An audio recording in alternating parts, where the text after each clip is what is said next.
जहाँ पर अपनी पूरी परिवार की जीविका समाप्त हो रही हो, जहाँ किसी की अपनी जीविका समाप्त हो रही हो, जहाँ राष्ट्र समाज संस्कृति का सौहार्द में कहीं उदासी आ रही हो, जहाँ कहीं सती पतिव्रता सदाचारी या अच्छी मर्यादा का जहाँ ह्रास हो रहा हो, वहाँ थोड़ा सा 19-20 बोल देने से, आगे पीछे बोल देने से, ऊपर नीचे बोल देने से अगर कहीं रक्षा हो जा रहा हो तो वह ऊपर नीचे होने के बाद भी, असत्य मैं नहीं कहूँगा, ऊपर नीचे होने के बाद भी, आगे पीछे शब्द होने के बाद भी वह दोष नहीं लगता है। शुक्राचार्य ने कहा, देवराज आपने उनको वचन तो दे दिया, लेकिन इस वचन को देने से अगर आपकी और आपके प्रियों का, आपके वंशों का ह्रास हो जा रहा हो, ऐसे दान का कोई महत्व नहीं है। ऐसा दान मत दीजिए कि आपके दान देने के बाद आपके द्वार पर कोई भविष्य में आवे, बाद में कोई आवे तो उसको देने का कुछ बचे ही नहीं। दान वही होना चाहिए जिस दान से वर्तमान भूत भविष्य तीनों काल में हमारे पास की स्थिति बनी रहे। और दान का एक सीमा होना चाहिए, कुछ समाज के लिए, कुछ संस्कृति के लिए, कुछ प्राणियों के लिए, कुछ राजा के लिए, कुछ परिवार के लिए, और कुछ तो फिक्स डिपोजिट में भी रख देना चाहिए। ऐसे दान होना चाहिए। तो मैं निवेदन करना चाह रहा हूं कि माता पिता अगर कहीं कड़े मिजाज के हों तो अनुचित त्यजी उचित विचार, अनुचित बात अगर पिता द्वारा कहीं निकल गया तो उसको तेजी, और उचित विचार, उचित वाक्य भी कोई निकल गया उस पर भी विचार करके तब पिता के, माता के, बहनों को, परिवार के बहनों को आदर किया जाता है। वही सही माने में वह पुत्र कहलाने का अधिकारी है, अन्यथा नहीं होना चाहिए। ये होना चाहिए। तो मैं निवेदन करना चाह रहा था क्यों फकीर ने उस बकरे की हरी हरी घासों को चरा करके संतुष्ट किया, और हम और आपको उपदेश प्राप्त हुआ कि मानव जीवन में हमें भोग भोगने के लिए केवल नहीं आए हैं, हमें उस भोग को भी जोग में स्थापित करने के लिए आए हैं। भगवान श्री कृष्ण ने अर्जुन को उपदेश देते समय कहा, अर्जुन गृहस्थ आश्रम में रहकर के परिवार पत्नी बाल बच्चों के साथ रह करके भी ये मानना कि परमात्मा ने हमें पत्नी के साथ, परिवार के साथ संबंध दिया है, ये भी एक योग है। और उनके परमात्मा की भावना करके उनके साथ अपने दिनचर्या और जीवन को जीना, ये भी एक योग है। खेती करते समय भगवान का ध्यान चिंतन करते समय खेती करते वो भी एक योग है। व्यापार करते समय धर्म और ईश्वर की स्मरण करते हुए व्यापार करना, वो भी एक योग है। स्वाध्याय अध्ययन करते हुए ईश्वर परमात्मा और सत्य का स्मरण करते हुए वो स्वाध्याय करना, वो भी एक योग है। अर्थात जिस कर्म में अपने स्वरूप को जानते हुए, जगत के स्वरूप को जानते हुए, प्रकृति के स्वरूप को जानते हुए, प्राणियों के स्वरूप को जानते हुए, ईश्वर के स्वरूप को जानते हुए, जो ईश्वर की भावना से ओतप्रोत होकर के, धर्म की भावना से ओतप्रोत होकर के, संस्कार और संस्कृति की भावना से ओतप्रोत होकर के कर्म करता है, हर कर्म ही वह उपासना हो जाती है, आराधना हो जाता है, तप हो जाता है, पूजा हो जाता है, यज्ञ हो जाता है। ऐसा होता है। इसलिए जीवन में इसका बहुत बड़ा महत्व है। तो मैं निवेदन कर रहा था कि महापुरुष जी ने जो कहा था कि संभोग से, उनका किताब का नाम है संभोग से समाधि की होगी, कि मैंने इतना पकौड़ा खाया, इतना पकौड़ा खाया कि एक बार पकौड़ा से हमारी अरुचि हो गई। कुछ दिनों तक अरुचि रहेगी, लेकिन हमेशा अरुचि नहीं रहेगा। इसलिए सही माने में आप चाहते हैं भोग पर नियंत्रण करना, तो संयम से नियंत्रण करें। संयम देखना इंद्रियों के, न घोड़े भगे, रात दिन पर संयम के घोड़े पड़े, अपने रथ को सुपथ पर बढ़ाते चलो, कृष्ण गोविंद गोपाल राधे श्याम। संयम ही एक ऐसी छड़ी है जिसके द्वारा हम भोग पर नियंत्रण को प्राप्त कर सकते हैं। फकीर ने उस बकरे को घास नहीं चलाया, लेकिन छड़ी रूपी संयम के कारण वो बकरा हरी हरी घासों को देखने के बाद भी, सामने डालने के बाद भी खाता नहीं है। यही संयम है। संयम के द्वारा, अरे संयमी के द्वारा तो गाय का जानेगा। जो लोग छठ करते हैं, शिवरात करते हैं, नवरात्र करते हैं, चौथ करते हैं, बहुत प्रकार माताएं आप पूछ रहे हैं। कोई खाने पीने वाला भी होता है, तो नहीं जो छठ करना है एक दिन पहले से संयम करता है। कितना बड़ा संयम का महत्व है।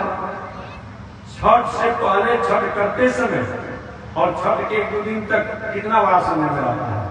तो संयम ही मानव जीवन का एक बहुत बड़ा संपत्ति है। संयम मानव जीवन का पूंजी है।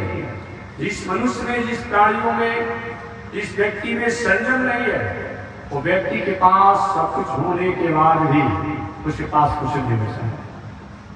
आपने श्री रामायण की कथा सुना होगा, श्री रामायण की कथा सुना होगा, श्री राम कथा सुना होगा, मानसकार का। इन रामायण में कथा आती है जिस समय लंकेश रावण अनेक वीरों के साथ रथ पर आरूढ़ होकर के और युद्ध के लिए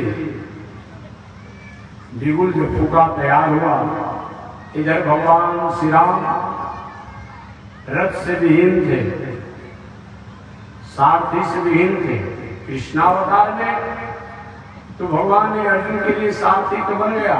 यहाँ पे कोई सारथी का भी काम करने वाला नहीं, कोई रथी का भी काम करने वाला नहीं, कोई व्यर्थी का भी काम करने वाला नहीं। जो करना है अपने करना है।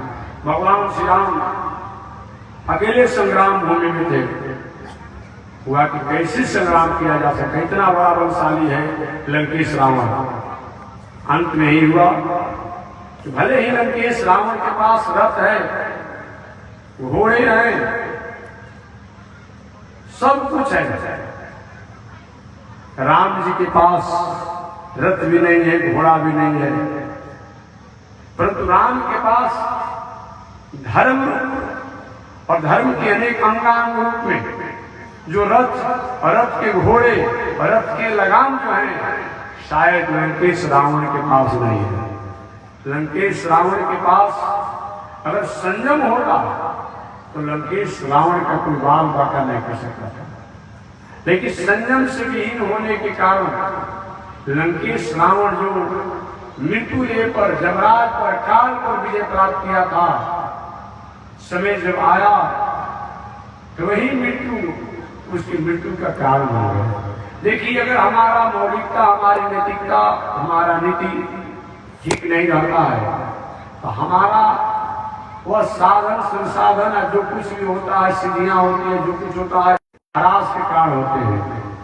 जिस लंकेश रावण ने शिव पिरंच पूजे बहु भांति, शंकर जी और ब्रह्मा जी का बहु आराधना साधना किया, और जो आराधना साधना के फलस्वरूप शंकर जी और ब्रह्मा जी ने लंकेश रावण को क्या नहीं वरदान दिया था, वही लंकेश रावण की नैतिकता और नीति, मर्यादा और संस्कार और संस्कृति नहीं होने के कारण शंकर जी हनुमान बन गए, ब्रह्मा जी जानवान बन गए और रावण का पूरा समापन कर दिया। हमारा उद्देश्य, हमारा लक्ष्य भी ठीक नहीं होगा तो हमारे पास साधन तो होंगे, संसाधन होंगे, सब कुछ होगा, लेकिन संस्कार, संस्कृति, नीति, नैतिकता से विहीन होने का कारण वो हमारे लिए वो शत्रु बनकर काम करते हैं। अतः जीवन में नीति और नैतिकता होनी चाहिए। श्री उद्धव जी भगवान श्री कृष्ण से पूछे, प्रभु आपने कहा लोग एक समय जदू जी महाराज और दत्तात्रेय जी का जो संवाद हुआ उसी संवाद को मैं निर्णय करूंगा, बताऊंगा, व्याख्या करूंगा।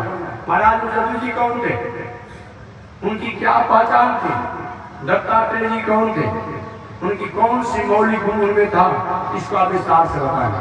तो जदू के बारे में तो मैंने बताया, वही जदू जी महाराज है राजा जजाति के वंशज जो कि धर्म की रक्षा करने के लिए राज को ठुकरा दिया कि पिताजी राज नहीं चाहिए लेकिन धर्म का मैं त्याग नहीं करूंगा, प्रणाम क्या हुआ।